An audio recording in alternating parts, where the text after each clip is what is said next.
Tuan-tuan tengok renung saya dalam sangat ni. Kan memang cara orang sini dia tengok orang mengaji dulu. Saya kata aku selalu cakap ke apa. Duk muhasabah sampai dia cakap dia duk muhasabah. Aku cakap apa lah tu. Tuan-tuan faham tak saya duk contoh? Baik, kita sambung balik. Jadi bila kata Nabi buta huruf, semua orang setuju. Itu soalan kita betul ya? Soalan kita tadi ya. Nabi buta huruf ke apa ABC betul ya? Jadi kita dapat jawapan Rasul. Kita dah sepadu lah. Saya tanya sekali, tuan-tuan, A, Rasulullah buta huruf daripada awal sampai ujung. B, Rasulullah buta huruf awal betul ujung celik. Celik C, Rasulullah tak pernah buta huruf. Jadi jawapannya apa tuan?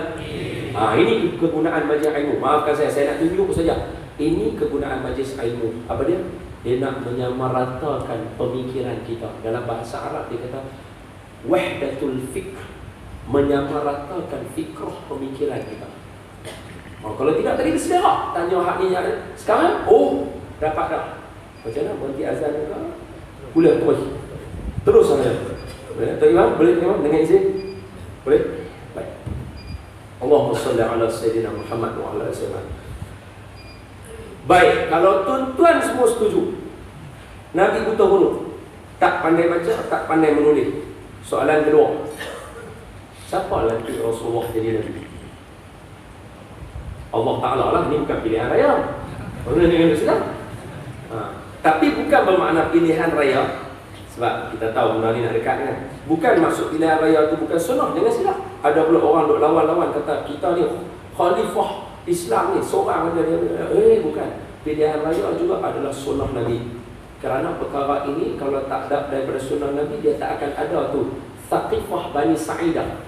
Dekat Masjid Nabi, pintu nombor 15, ada satu taman yang menghijau dekat situ. Di situ nama dia Thaqifah Bani Sa'idah. Di situlah pilihan raya yang pertama berlaku dekat situ.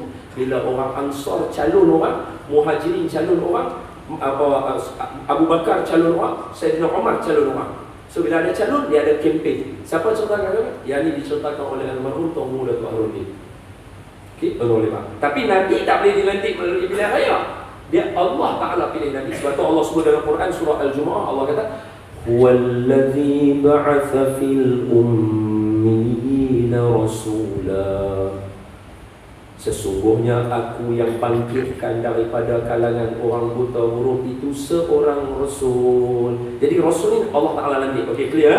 So Nabi buta huruf, Nabi itu Allah lantik. Cantik. Tapi ada satu soalan yang ketiga. Tuan-tuan jawab elok-elok. Kalau betul Allah pilih Nabi, kalau betul Nabi buta huruf, kalau betul Allah Ta'ala kenal kita semua, kenal Rasul, pasal apa wahyu pertama Iqra? Bukan Allah tahu Nabi tak hati baca. Kalau nak ikut logik lah, betul tak? Wahyu pertama apa dia? Semua orang maklum ayat pertama surah Al-Alaq itu Iqra bismi rabbikal ladzi khalaq khalaqal insana min 'alaq iqra wa rabbukal akram alladzi 'allama bil qalam 'allama al insana ma lam ya'lam. Ada dua kali Iqra. Wahyu nombor 1 Iqra. Baca. Ulang 3 kali. Kok dah ada orang nak salah faham, betul tak? Malaikat Jibril mai peluk Nabi. Baca. Nabi kata aku tak boleh baca. Bukan kata Nabi nak cakap siap. Declare lagi, bagi tahu aku tak reti baca. Malaikat kata baca, tak reti baca. Baca, tak reti baca. Mana bi qari, aku tak reti baca. Tapi kenapa Allah turun juga Iqra? Sebab Abang kata Islam memang dia bentuk kita bukan dengan logik, dia mesti kena iman dulu. Apa dia iman? Iqra bismi rabbikal ladzi khalaq. Hang akan reti baca bila hang baca dengan nama Tuhan. Kalau duk main baca ikut kita, baca dengan diri kita, sampai sudah tak boleh. Macam boleh buat lebih dulu mula-mula. Biasa sini kuliah maghrib sampai Aisyah kan. Tu dah masuk waktu kira. Berhenti lah. Belajar sikit lagi. Biasa habis tu apa? 10. Ayuh tu macam tu macam bukan raya Cina tu.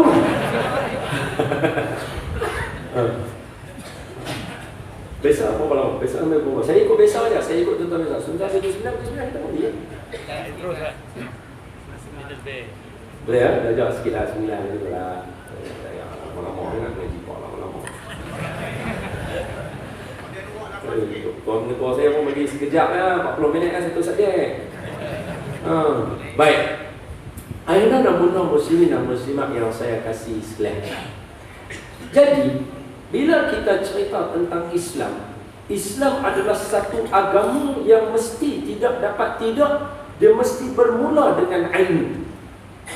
Dia tak akan boleh hinggap dekat kita kalau kita main agak-agak sahaja. Dia tak boleh nak jadi. Dia mesti kena main dengan ilmu. Macam contoh yang kita bincang tadi. Bukan tuan-tuan tak tahu. Semua jawapan yang saya tanya, semua tuan-tuan boleh jawab. Sebab apa? Jom kita tengok corak dia. Bila kita cerita Islam, corak dia. Cuba tengok balik. Maafkan saya sekali lagi saya ulang balik Jangan tinggal sejarah hidup Nabi. Daripada Nabi lahir sampai Nabi wafat, semuanya mesti berguna dalam hidup kita. Dia jangan tengok, oh Nabi dapat wahyu umur 40, daripada situ kita nak belajar. Daripada awal. In fact, maafkan saya, para Nabi yang lain pun tuan-tuan sepatutnya jangan tinggal. Maafkan saya kalau saya boleh habaq lah. Sebab benar ni ada dalam hadis. Apa dia?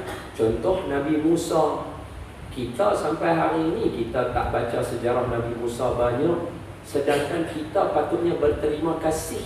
Ni maknanya orang tua-tua aja. Kalau orang buat baik dengan kita kena berterima kasih. Pantun orang tua-tua, orang berbudi kita berbahasa, orang memberi kita merasa. Jadi orang berbudi kita kena bahasa. Maknanya orang buat baik dengan kita kena berbahasa dengan dia elok-elok.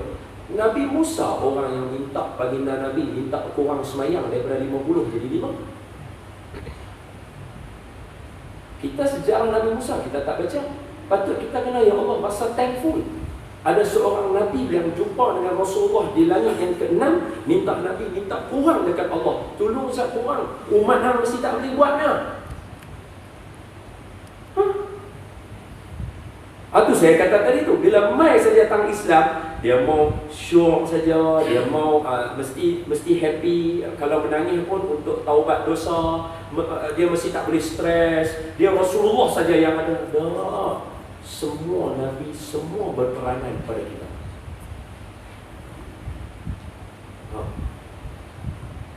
Sebab tu Allah cerita benda tu dalam Quran. Quran panduan akhir zaman. Kalau ada guru-guru, kalau ada siapa-siapa yang ada dalam majlis yang duk kendalikan madrasah apa, terapkan benda ni. Ini, this is my humble opinion. Cadangan kerdil saya lah. Jangan hanya kita tanam hak yang. Sebab apa? Moses, Nabi Musa, semua agama terima. Jesus, Nabi Isa, semua agama terima. Abraham, semua agama terima. Sebab kalau kita bincang katalah Muhammad Rasulullah saja, lagi orang kata kita nak dakwah orang lah, nak suruh angkat syahadah lah, payah. Yang Rasulullah kita ada kelas agama Rasulullah. Tapi kalau bab waktu kelas sekolah waktu lain, Abraham boleh ajar. Agama lain terima Abraham. Jesus, agama lain terima Jesus. Moses, agama lain terima Moses. Boleh?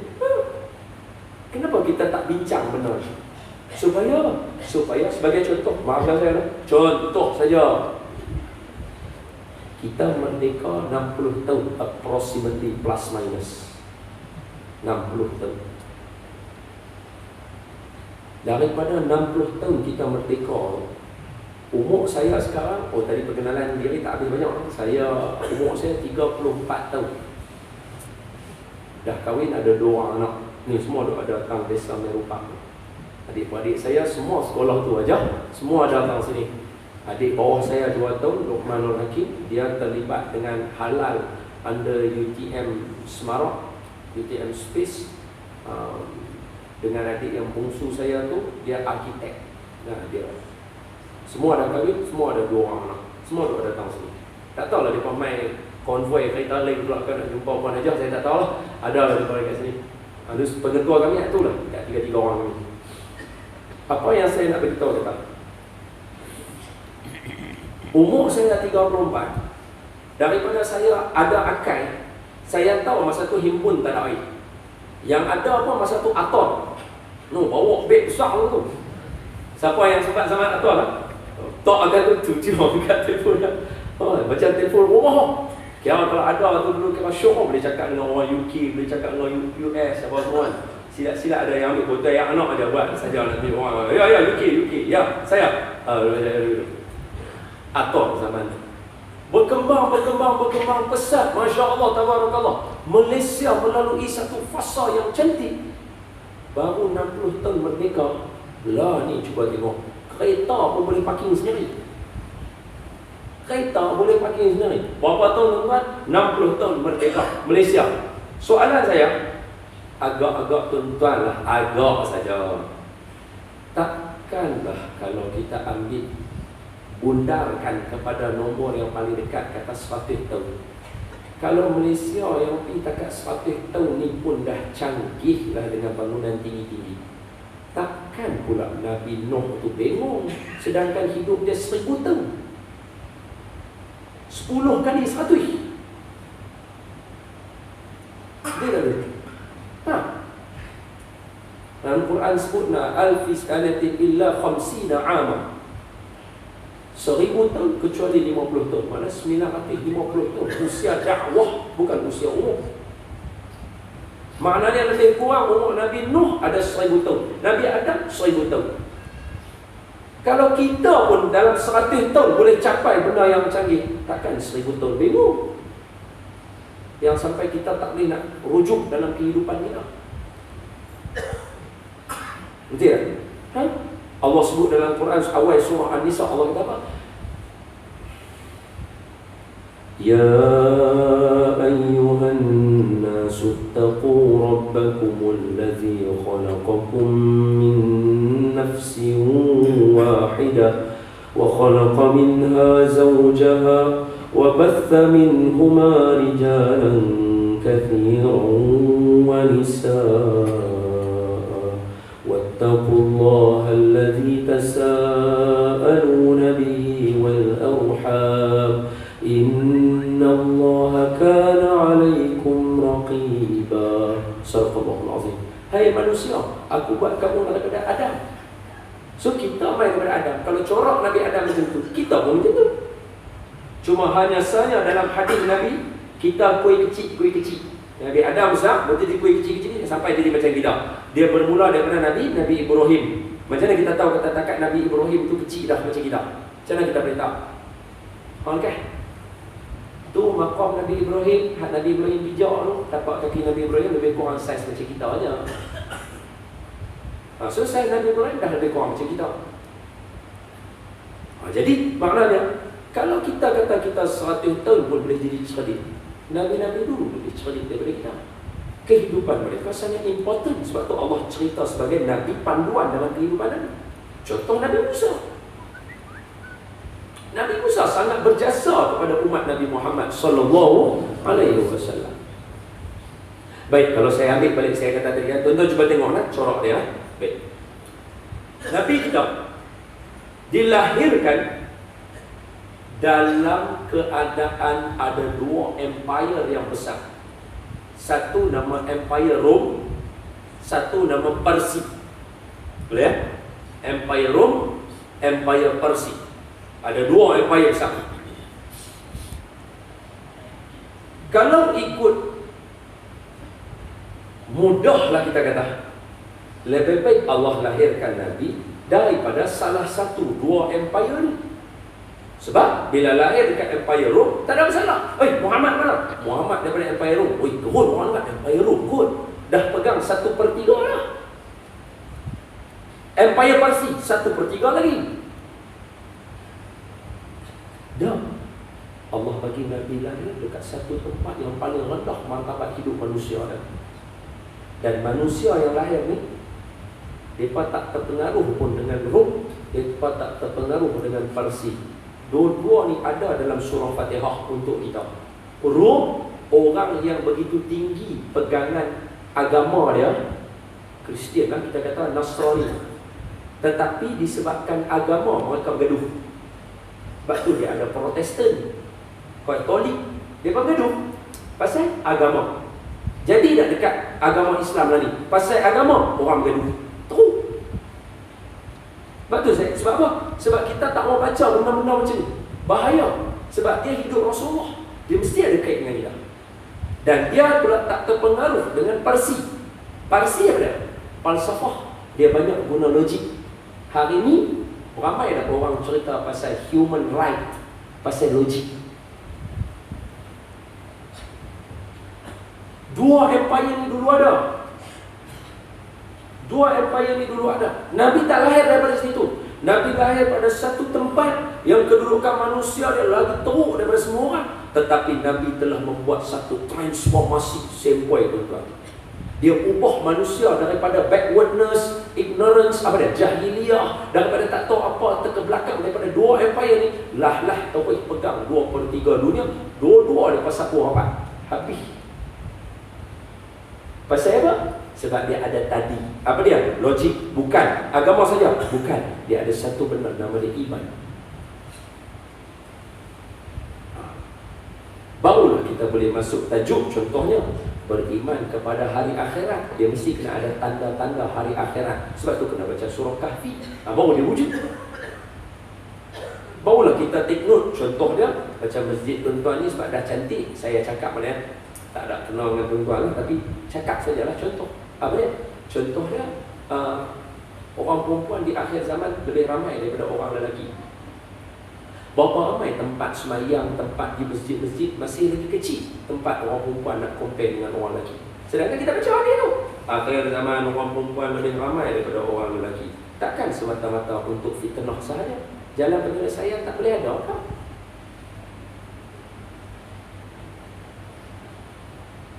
Contoh saja. Sebab apa? Sebab Islam dia mesti kena main dua tadi. Basyirun wa nazirun. Basyir untuk kita nikmat, nazir untuk kita fikir apa yang aku kena buat untuk agama, keluarga, bangsa dan negara. Especially keluarga lah. Hari ini keluarga kita, termasuk keluarga saya, menghadapi tekanan-tekanan dan juga serangan-serangan faktor luaran. Hak duk mai benda pelik-pelik apa semua ni, anak saya tak terlepas lah. Anak tuan tak terlepas lah. Apa jalan penyelesaian? Mesti ada Nabi ajar. Meru tak sama dengan Selangor. Perak tak sama Pulau Pinang. Jadi orang-orang di Meru lah kena duduk bermesyuarat sepakat apa yang kita kena buat untuk anak bangsa kita. Masjid lah tempat dia. Kalau tidak habis ya. Itu contoh saja. Jam sekarang menunjukkan Bismillah. Dan sebab saya nampak tentang kita bersungguh-sungguh. Saya ingatlah kata ada Bismillah lah dengan sungguh sangat.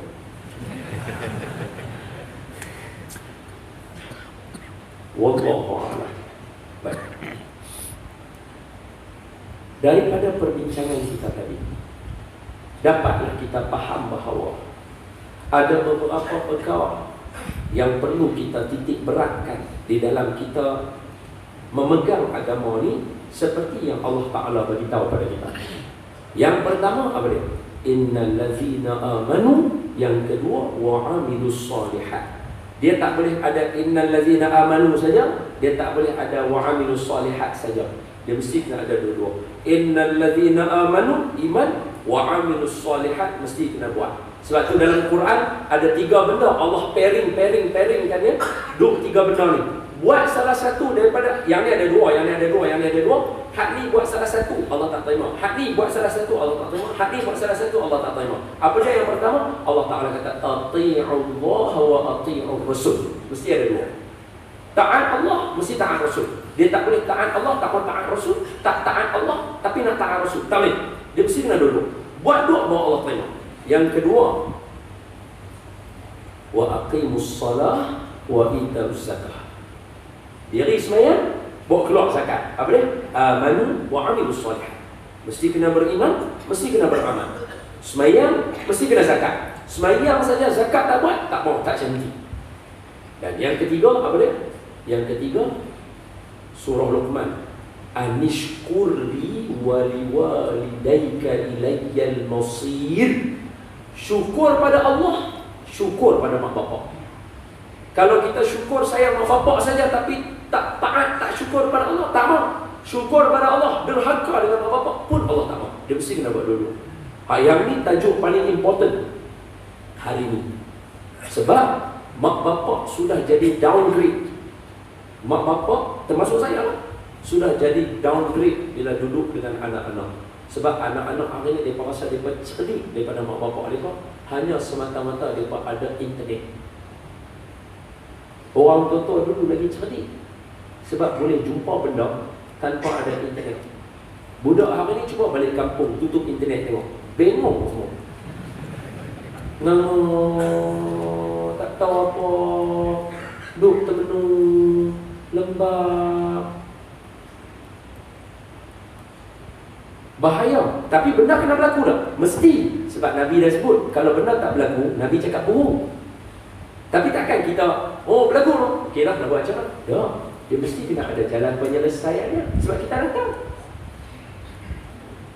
Sehinggalah ibu melahirkan tuan dia. Ibu lahirkan tuan dia. Ada yang kata ada berlaku bab pekah lah, maksudnya perempuan ni ditiduri oleh orang yang ada golongan yang ada pangkat, kemudian anak dia esok ganti tempat bapak dia, mak dia tadi jadi hamba kepada dia. Itu bincang satu bahagian. Satu lagi bahagian ialah anak tadi dia boleh bagi arahan kat mak dia, ataupun anak tadi mak bapak yang kena banyak ikut cakap dia. Maaf saya cakap contoh dia, kalau tuan-tuan setuju, contoh orang lama kat sini ramai. Jadi kalau saya cakap betul itu, betul lah insya-Allah. Apa dia?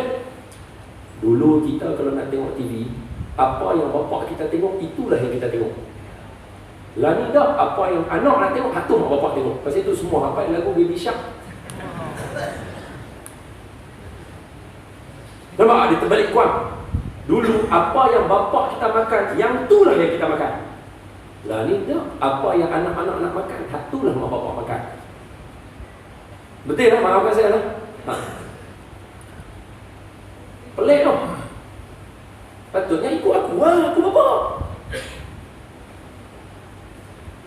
Itu contohnya corak lah, maafkan saya lah, maaf. Bukan saya nak suruh pecah belah keluarga apa dah. Kalau lagi balik tu pergi marah, tengok Ustaz tu kena apa. Hampa luar tu. Bukan. Saya nak bagi, macam saya kata tadi lah, kita nak bagi satu benda yang kita fikir. Pasal apa dulu? Bapak kita makan hatulah kita makan. Kalau dia makan nasi dengan ikan lah juga kita makan. Kalau dia tengok warta berita, pakat melengung lah sebab tengok warta berita. Faham tak faham? Jadi tengok pembaca berita cantik sudah. Hari ni dah, ayah kita nak tengok forum Perdana Yang Islam, itulah kita semua tengok. Hari ni dah. Kalau anak rumah nak tengok, itulah TV 24 jam. Tapi benda kena berlaku dah. Mesti berlaku sebab Rasulullah janji. Tapi apa jalan penyelesaiannya? Dia mesti kena ada. Fikir tak dapat tau. Sebab tu kita kena pakai ni.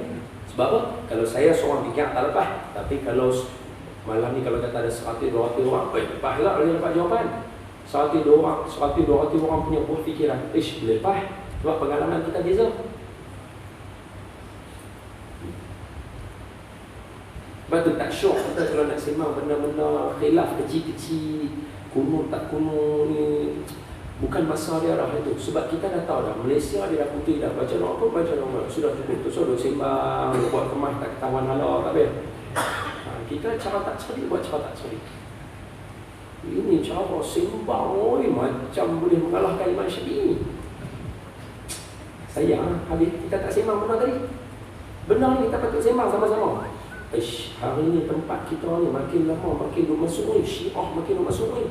Apakah cara jawapan yang kita nak jawab? Contohlah, kalau dia kata Sayyidina Ali dicuri tempatnya oleh Sayyidina Umar, dicuri oleh tempatnya oleh Sayyidina Abu Bakar. Macam baru ni isteri saya tanya dekat saya berkaitan dengan Qasidah Al-Madad. Sebab kawan-kawan dia ada cerita benda sehingga kan dia rasa macam, betul juga ni Syiah punya lagu. Awak kata, relax, bawa tenang. Jadi soalan ni, macam mana kita nak jawab? Tak ada pun kita tambah jawapan-jawapan hasil diskusi ulama-ulama yang buat ceramah dekat sini. Okey, kalau orang Salafi Wahabi cakap kat kita macam ni, jawapan dia macam ni. Kalau orang Syiah cakap ni, jawapan dia macam ni. Mu'tazilah macam ni jawapannya. Padahal dia pakai hafal semua lalu. Hafal. Okey, minggu ni dah habis dah. Hafal dah semua nombor 1. Habis. Tukar pula nombor 2. Tukar pula nombor 3. Jadi semua orang cerdik. Benda pakai berlaku. Tu belum lagi liberal. Jawapan untuk liberal pula. Quran ni ada sahabat yang tulis ikut idea dia sendiri, bukan ikut hadis Nabi. Ush, betul juga boleh jadi. Sebab pisah dengan Rasulullah lama. Faham macam mana? Apa jawapan nak jawab? Benda tu kena buat. Sebab inilah classroom yang paling besar. Buktinya tadi, tengok contoh. Tuan-tuan, A. Rasulullah buta huruf daripada awal sampai habis. B. Rasulullah buta huruf kemudian cerdik. C. Rasulullah tak pernah buta huruf. A, B, C. Semua orang boleh sepakat. Ini tempat dia. Kena bentuk balik. Macam zaman dulu-dulu. Masjid kukuhkan balik. Cantikkan balik. Bentuk balik ulama-ulama muda. Sebab Perak ni digeruni. Kerana keadimannya. Lepas tu saya pun tak mahu cakap lama. Habis lah. Itu semua buah-buah dia tu kan. Puncak nak mati lah tu kata. Baik, ayah dan muda muslimin dan muslimat yang saya kasih sekalian, selesailah perbincangan kita untuk malam ini. Sebab saya yakin ada yang nak buat aktiviti keluarga, ada yang nak pergi makan, puan nak pergi steamboat ke apa-apa ikut sekolah tuan-tuan. Tapi poin yang saya nak sebut sebagai kesimpulan, kita ambil balik repak daripada awal yang balik tadi. Apa dia? Pertama sekali, Islam bukan agama yang dibina dengan logik semata-mata. Dia ada satu benda yang mengatasi logik. Apa nama dia tuan-tuan? Selesai. Nampak tak? Ini sepakat. Apa dia? Kita tahu. Ayo kita tahu. Semua jawab. Iman. Dia mengatasi logik. Logik ni contoh-contoh. Ini saya bagi yang sains sikit lah. Bagi senang nak dapat tangkap. Apa dia? Logik ni benda yang melibatkan kalau kita kira kita boleh dapat jawapan. Kalau kita uji kita boleh dapat hasil dia. Contoh dia mata. Mata ni dia tak habis-habis logik mata ni. Dan sebab dia ada keterbatasannya. Sebab dia tak ada iman, dia tak ada tangan sini. Iman tangan sini. Dua orang. Pasal tu orang tua kata kalau nak hidup ikut resmi padi. Makin berisi makin tunduk. Bukan maksud berisi itu kenyang, waktu itu tidur. Maksudnya ialah berisi dengan ilmu, berisi dengan iman. Lama-lama bukan kita tunduk hormat orang tua, maknanya kita tunduk hormat pada Allah Ta'ala dan Rasulnya. Dia mesti kena dua-dua ni. Sebab itu orang Islam Melayu yang punya pantun. Okey, tengoklah. Mata. Kita bawa kereta highway kita utara selatan. Mai dia dekat area-area belah-belah apa nama RTC-nya tu, kan dia lurus nak pergi ke Ipoh kan. Bawa tu, kalau tengah air kembang, duk nampak lompat ayak kalau ada depan. Fata Morgana orang panggil. Betul? Saya tanya tuan-tuan, ada ke tak ada ayak sebenarnya? Tak ada. Sebab apa tuan-tuan tahu kata tak ada? Bukan sebab mata. Mata dia kata ada. Mata abang tahu depan ada lompat ayak tu. Kita tahu kata tak ada. Pasal apa? Kita ada ilmu. Sama macam ayak ni lah. Kita bubuh pen dalam dia. Pen tu herot. Walau kita tahu pen tu tak herot. Tapi mata habang kat kita, habang kat otak, herot. Sebab dia logik. Tapi kita boleh atasi dia dengan ilmu. Kita tahu itu nama dia ilmu biasa. Sebab tu Allah sebut dalam Quran, wa fi anfusikum. Pada diri kita ada tanda Allah Ta'ala bagi. Suruh kita tengok. Dia akan bukti kat kita apa itu iman dan apa itu logik. Dia boleh faham? Yang tu mudah sikit kan? Mudah sikit. Mata tadi tu, mata. Nampak lu tu? Bukan ada ayat. Aku tahu itu berlaku proses penguapan disebabkan matahari apa, jalan tar panas apa semua, padang pasir panas apa semua. Dia jadi ini ada lupa ayat. Pasal apa kita tak? Sebab kita ada ilmu. Jadi mata kita yang logik, dia tak boleh tipu kita.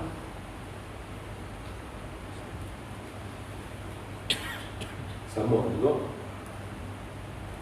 macam pen herot tadi. Selesai? So yang pertama, iman mengatasi logik. Yang kedua, apa dia kita cerita? Kehidupan Nabi dan para Rasul yang lain jangan diketepikan dalam hidup kita. Jangan nampak Nabi hanya semata-mata untuk sembahyang, puasa, zakat, haji sahaja. Tak. Daripada awal, daripada menyambut kelahiran, daripada membentuk keluarga, daripada mencolok kehidupan, daripada belajar, mengajar, daripada bekerjaya dan sebagainya. Sebagai contoh penutup, kita kan kat sini ramai orang yang kerja jalan pagi-pagi kena keluar. Perak saya tak tahu macam mana, tapi yang saya tahu Perak ni dia leisure sikit, dia bawa slow, steady, nak keluar simpang dia tunggu kosong semua baru dia keluar. Dia bukan macam KL kita sana lagi boleh keluar. Tak kira kereta lalu mana pun. Dia keluar pagi-pagi macam-macam orang. Ada dia kerja dengan macam. Saya just nak beritahu satu je.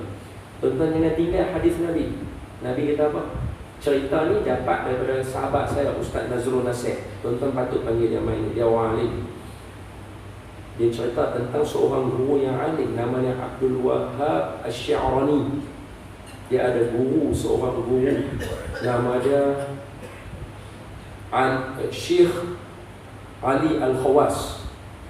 Syekh Ali Al-Khawas, guru yang alim. Dia ada anak murid dia. Ni dulu ulama tasawuf kat Mesir ni, hebat. Dia punya anak murid ni nama Syekh Abdul Wahab Asy-Sya'rani. Syekh Abdul Wahab ni dia ada kedai. Pagi-pagi dia akan buka, dia ada kedai baju. Pagi-pagi dia akan buka kedai lepas main subuh. Maksudnya lepas main subuh tu kan, lepas main subuh, lepas zikir, lepas macam Tok Imam buat tadi lah. Itu benda yang bagus tuan-tuan lah. Lepas main maghrib, lepas main subuh, jangan tinggal la ilaha illallah 10 kali. Jangan ubah kaki. Itu hadis Nabi. Sebab apa? Tok Imam kalau dia tak buat benda yang melibatkan makmum dapat pahala, esok kita tanya dia ke akhirat. Tapi bila Tok Imam dah buat, kalau makmum tak buat tu, kena jawab sebenarnya. Sebab apa? Ada benda yang Tok Imam kena peringat dekat kita. Benda tu kita boleh dapat pahala banyak. Contoh, lepas kita bagi salam, lepas maghrib kita saatkan Tok Imam buat Assalamualaikum warahmatullahi, Assalamualaikum warahmatullahi. Kaki tu duduk tahiyat akhir lagi. Jangan ubah. Jangan ubah, tu syarat kan. Ini masa kami talaki Syekh Nuruddin pun macam tu juga. Masa kami talaki kitab pun macam tu. Masa kami talaki semayang pun macam tu juga.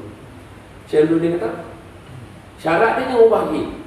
Duduk lagu tu, istighfar 3 kali, lepas tu baca la ilaha illallah 10 kali.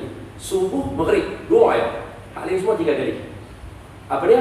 Allah Ta'ala akan hapuskan 10 dosa, tulis 10 kebaikan, pahala, angkat 10 darjat. Bayangkan kalau tiap-tiap hari buat, sehari ada sekali je sembahyang subuh lah, jangan banyak kali. Walaupun naik darjat banyak. Dia kata kalau sekali naik 10, kalau 10 kali naik 100. Itu logik, tak boleh. Dia kena iman. Iman suruh buat sekali je. Jadi kalau sehari sekali, setahun ada 365 hari. Mana ada 365 kali boleh naik darjat 10. Maknanya 3,650 darjat boleh naik. Kalau tiap-tiap hari subuh boleh buat. Sebab tu dalam satu hadis Nabi yang lain, Nabi kata apa? Orang yang duduk di syurga yang paling syurga atas, dia akan tengok orang yang duduk di syurga bawah. Macam mana tuan-tuan tengok bintang sekarang. Tengok tu selam. Hak tu orang syurga bawah dia aja. Bukan yang paling bawah, bawah dia saja. Syurga ada 8, 7 tingkat. Tingkat 7 tengok tingkat 6 tu macam kita tengok langit dengan bintang, kita tengok bintang. Bayang kalau duduk sampai 3,650. Itu kalau setahun. Kalau daripada awal umur, contohnya umur 30 dah buat, langit umur 70, 40 tahun dah. Berapa kali tingkat naik? Bayangkan kalau Tok Imam tak buat. Tok Imam buat lah tadi. Kalau Tok Imam tak buat, kan makmum akan tanya, ya Allah, pasal apa Tok Imam kami tak baca kat kami ya? Sehingga kan kami lupa. Oh, jenuh nak jawab. Tapi Tok Imam kita buat, kita pula tak orang jawab. Itu kena baca. Yang kedua, apa dia? Yang lepas semayang yang ada, yang bagus. Ayat kursi. Pasal apa? Sebab kata guru kami, Syekh Nuruddin. Syekh Nuruddin kata, kan kita nak tidur. Kan kita akan baca kan? Baca surah Fatihah, baca 3 qul, baca 4 qul pun tak apa. Lepas tu kita embuih kat tangan kita, lepas tu kita sapu kat muka kan. Ataupun tak baca, tak embuih pun tak apa, duduk embuih kiri kanan depan belakang, betul lah. Maknanya tujuannya untuk apa? Nak jaga diri kita. Betul tak? Okey, betul ya, semua setuju. Memelihara diri kita. Tak kisahlah daripada sihir ke daripada buat jahat ke apa. Syekh Nuruddin kata macam ni. Kalau kita tidur, masa bukan kalau, masa kita tidur, mata kita pejam, kita tak tengok jahat, itu pun kita minta Allah jaga mata kita. Kita tidur, tangan duduk diam, tak buat jahat, tak pukul orang, itu pun kita minta Allah jaga kita. Tidur, kaki duduk diam, itu pun kita minta Allah lindung kita. Bukan duduk di tempat, tidur. Kalau masa tidur pun kita minta Allah jaga kita. Waktu jaga, lagi kena minta Allah jaga. Mak mata dah tengok macam-macam, tangan duduk macam-macam, kaki duduk macam-macam. Salah satu cara nak jaga, ayat kursi, subhanallah 30, itu cara nak jaga. Lepas tu kita kena buat, memelihara diri kita menghadapi akhir zaman. Wallahu a'lam. Jadi begitulah kesimpulan untuk hari ini. Punya perkongsian tak seberapa mana yang ada daripada saya, yang baik daripada Allah, yang lemah daripada saya. Aqulu qawli hadha wa astaghfirullahal azim li wa lakum. Bismillahirrahmanirrahim. Allahumma shrah bil Qur'anil azim sudurana wa yassir bihi umurana wa 'adhim bihi ujurana wa wassi' bihi arzaqana wa nawwir bihi qulubana wa quburana wa qubur abaina ya rabbal alamin. Allahumma faqihna fid din wa 'allimna ta'wil wahdina siratakal mustaqim. Allahumma rzuqna mutaba'atan nabi sallallahu alaihi wasallam awalan wa akhiran wa zahiran wa batinan wa qawlan wa fi'lan wa ibadatan mutaqabbal. Allahumma ahyina bihayatil ulama wa amitna bimauti syuhada wa adkhilna al-jannata ma'al anbiya alaihimus salatu wassalam. Allahumma faqihna fid din wa 'allimna ta'wil wahdina siratal mustaqim. Wa sallallahu ala sayyidina Muhammadin wa ala alihi washabbihi wa baraka wa sallam. Subhana rabbika rabbil 'izzati 'amma yasifun wa salamun 'alal mursalin walhamdulillahi rabbil alamin. Taqabbalallahu minkum. Assalamualaikum warahmatullahi wabarakatuh.